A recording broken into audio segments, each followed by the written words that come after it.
السلام علیکم خواتین و حضرات، ہمارے پیارے نبی صلی اللہ علیہ وسلم جانتے تھے کہ آنے والے زمانوں میں یہ فتنہ ضرور سر اٹھائے گا۔ لوگ ایک دوسرے سے سوال کرتے رہیں گے کہ فلاں چیز اللہ نے پیدا فرمائی ہے تو اللہ کو کس نے پیدا کیا؟ جو شخص ایسا سوال پائے تو وہ کہے کہ میں اللہ پر ایمان لایا ہوں۔ خواتین و حضرات، صدیوں پہلے کا واقعہ ہے کہ شیطان ایسے ہی ایک ملحد شخص کا روپ دھار کر بغداد کے ایک بازار میں آیا اور ایسے ہی کچھ سوالات اٹھائے۔ اس شخص نے اس بازار میں آ کے یہ صدائیں بلند کیں کہ اے مسلمانوں، تمہارا ایمان یہ ہے کہ ہر چیز کا خالق اللہ ہے اور ہر علم کا سرچشمہ اس کی ذات ہے، تو کیا اس نے اس سوال کا جواب پیدا فرمایا ہے اور تمہیں اپنے علم سے یہ جواب نوازا ہے کہ خود اللہ سے پہلے کیا تھا اور اللہ تعالیٰ کو کس نے پیدا فرمایا ہے؟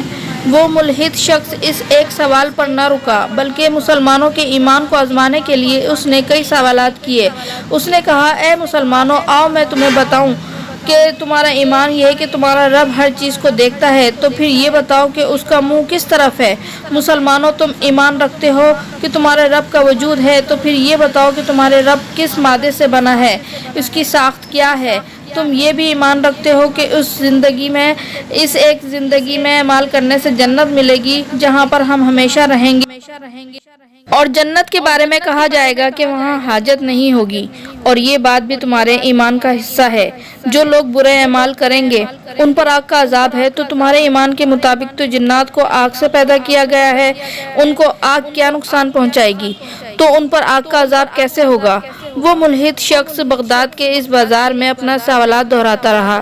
مسلمانوں کی جانب سے علماء آتے اور اسے قرآن سے ریفرنس دیتے، مگر وہ قرآن کی کوئی بھی دلیل ماننے سے انکاری تھا۔ محض عقل دلائل دے کر آپ اس چیز پر قائل کر سکتے ہیں کہ اللہ تعالیٰ اپنا وجود رکھتا ہے۔ بڑے بڑے علماء مناظر کشمکش کا شکار ہو گئے۔ وہ شخص روزانہ اسی بازار میں آتا اور اپنے سوالات دہراتا۔ اتنے میں مجمع میں سے ایک 11 سال کا بچہ سامنے آیا اور اسے مخاطب کر کے بولا، اے زندیق، تو اپنے سوالات مجھے بتا، میں تیرے سوالات کے جوابات دوں گا۔ اس ملحد شخص نے پہلے یہ سمجھا شاید یہ بچہ کسی کے کہنے پر اس سے مذاق کر رہا ہے، مگر اس 11 سالہ بچے کے چہرے پہ سنجیدگی دیکھ کر اس نے اپنے سوالات اسے بتانے شروع کر دیے۔ کہا، مجھے بتاؤ اللہ سے پہلے کیا تھا اور اسے خود کس نے پیدا کیا؟ وہ بچہ پہلے مسکرایا اور پھر پورے اعتماد کے ساتھ اس سے کہا کہ میں اس سوال کا جواب دیتا ہوں، پہلے تم 10 سے الٹی گنتی گننا شروع کر دو۔ اس ملحد شخص نے 10 سے الٹا گننا شروع کیا اور 1 پر آ کے رک گیا۔ اس بچے کے دوبارہ کہنے پر اس نے دوبارہ گنتی کی اور ہر بار وہ 1 پر آ کر رک جاتا۔ اس کے کہنے پر جب بچے نے اصرار کیا کہ اس سے آگے بھی تو پڑھو، تو وہ ملحد شخص اکتا گیا اور بولا، اس سے آگے کچھ نہیں، صرف 0 آتا ہے۔ تو وہ بچہ مسکرایا اور بولا کہ اچھا، گنتی میں 1 سے پہلے کچھ نہیں ہو سکتا، تو پھر وہ ذات جو واحد و یکتا ہے، اس سے پہلے کیا ہو سکتا ہے؟ اس سے پہلے بھی کچھ نہیں تھا، 0 تھا۔ وہ ذات قدیم سے بھی قدیم تر ہے، وہی ابتدا بھی ہے اور وہی انتہا بھی۔ اس 11 سالہ بچے کی لاجواب کر دینے والی منطق سے مجمع میں خوشی کی لہر دوڑ گئی۔ وہ ملحد شخص لاجواب ہو گیا۔ اس بچے نے اسے اشارہ کیا کہ اپنا دوسرا سوال بتاؤ۔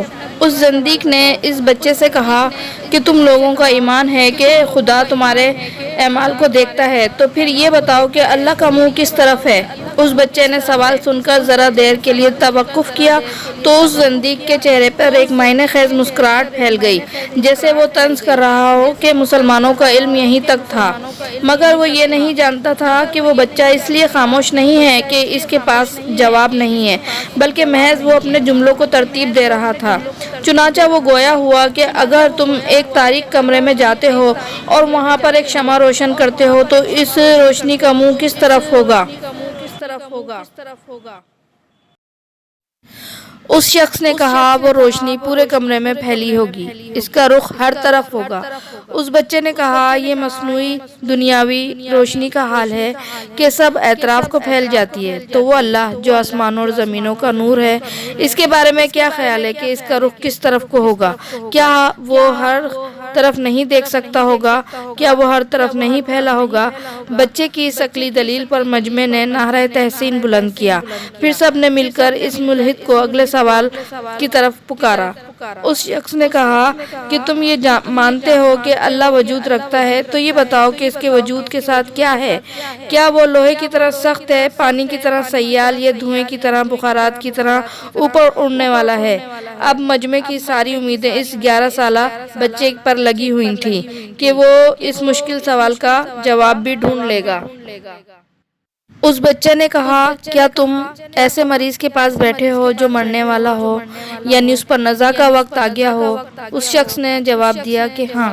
اس بچے نے کہا، تمہارے ساتھ بات کر رہا ہوگا وہ شخص پہلے متحرک ہوگا، پھر موت کے بعد ساکن ہو گیا ہوگا۔ اس کی حالت کس نے بدلی؟ اس ملحد شخص نے کہا کہ اس شخص کے جسم سے روح نکل گئی۔ بچے نے کہا، جب اس کے جسم سے روح نکلی تم وہیں پر موجود تھے؟ اس روح کی تعریف کرو۔ وہ روح لوہے کی طرح سخت یا پانی کی طرح سیال تھی، یا دھوئیں کی یا بخارات کی مانند اوپر اٹھنے والی۔ اس ملحد شخص نے کہا، میں یہ کیسے بتا سکتا ہوں؟ اس روح کی تعریف کیسے کر سکتا ہوں؟ میں جسم سے اس روح کو نکلتے ہوئے دیکھ ہی نہیں سکتا۔ تو اس بچے نے کہا کہ جب تم اس روح کو نکلتے ہوئے دیکھ نہیں سکتے کیونکہ وہ ایک مہین اور نفیس چیز ہے، تو اس ذات کو کیسے دیکھ سکتے ہو جو روح کا خالق ہے؟ جب تم بغیر دیکھے روح کو مانتے ہو تو اس کے خالق کو کیوں نہیں مانتے؟ ملحد شخص بچے کا یہ سوال سن کر خاموش ہو گیا، پھر مرے ہوئے لہجے میں سوال کیا کہ تم لوگ یہ یقین رکھتے ہو کہ دنیا میں نیک عمال کرنے پر جنت انعام میں ملے گی، جہاں ہمیشہ رہیں گے، مگر وہاں ان کو حاجت نہیں ہوگی، وہ جو کچھ کھائیں گے پیئیں گے ان کے جسم سے فضلہ خارج نہیں ہوگا؟ یہ کیسے ممکن ہے؟ اس بچے نے کہا کہ ہم سب مخلوق رحم مادر میں 9 مہینے رہتے ہیں، کھاتے ہیں پیتے ہیں، لیکن بول و براز نہیں کرتے، تو جنت جیسی پاک اور صاف جگہ پر ہم سب یہ کیسے کر سکتے ہیں؟ یہ عین ممکن ہے کہ جو ہم مرضی کھائیں گے مگر ہمیں کوئی حاجت نہیں ہوگی۔ اس ملحد شخص نے بےتابی سے اپنا آخری سوال کیا، تم لوگ کہتے ہو کہ بد افعال کرنے والوں کو جنت میں ڈالا جائے گا جس میں بھڑکتی ہوئی آگ ہوگی، اور تمہارے ایمان کے مطابق اللہ نے جنات کو آگ سے تخلیق کیا، تو آگ سے تخلیق ہونے والی مخلوق پر آگ کیسے اثر کرے گی؟ وہ اس کو کیسے تکلیف پہنچائے گی؟ اس بچے نے اس سوال کے جواب میں کہا کہ مجھے ایک فعل کرنا ہوگا، اگر تم ناراض نہ ہو تو اس زندیق نے حامی بھر لی۔ اس بچے نے زمین سے اپنی مٹھی میں مٹی اٹھائی اور اس ملحد شخص کے چہرے پر پھینک کر آنکھوں میں ڈال دی۔ وہ بگڑ کر بولا، یہ تم نے کیا کیا؟ اس بچے نے کہا کہ تمہیں تکلیف ہوئی؟ اس نے کہا ہاں۔ تو بچے نے کہا کہ جب تم اس مٹی سے بنے ہو اور تمہیں تکلیف ہوئی ہے تو ایسے ہی آگ بھی ان جنات کو تکلیف دے گی، اور تم مجھے کہتے ہو کہ میں تمہیں اللہ دکھاؤں، تو میں تم سے پوچھتا ہوں کہ مجھے وہ درد دکھاؤ جو ایسے مٹی پھینکنے پر تمہیں محسوس ہوا، اس کے بعد میں تمہیں اللہ دکھاؤں گا۔ اس بچے کے بہترین جواب پر مجمع نے اسے اپنے کندھوں پر اٹھا لیا اور نعرہ تحسین بلند کرنا شروع کر دیا۔ یوں اس برے شخص کے فتنے کا اختتام ہوا اور اللہ تعالیٰ نے ایک بچے کے ذریعے اسے ذلیل اور رسوا کیا۔ خواتین و حضرات، تاریخی کتابوں سے معلوم ہوتا ہے کہ ایسا واقعہ 2 شخصیات پر منسوب ہے۔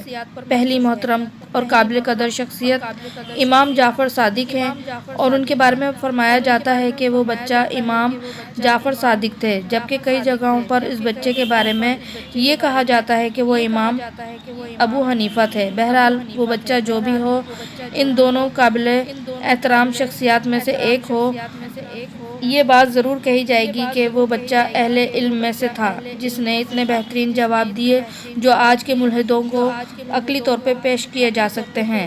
اللہ ہم سب کو ان فتنوں سے محفوظ رکھے اور ہمارے ایمان سلامت رکھے، آمین۔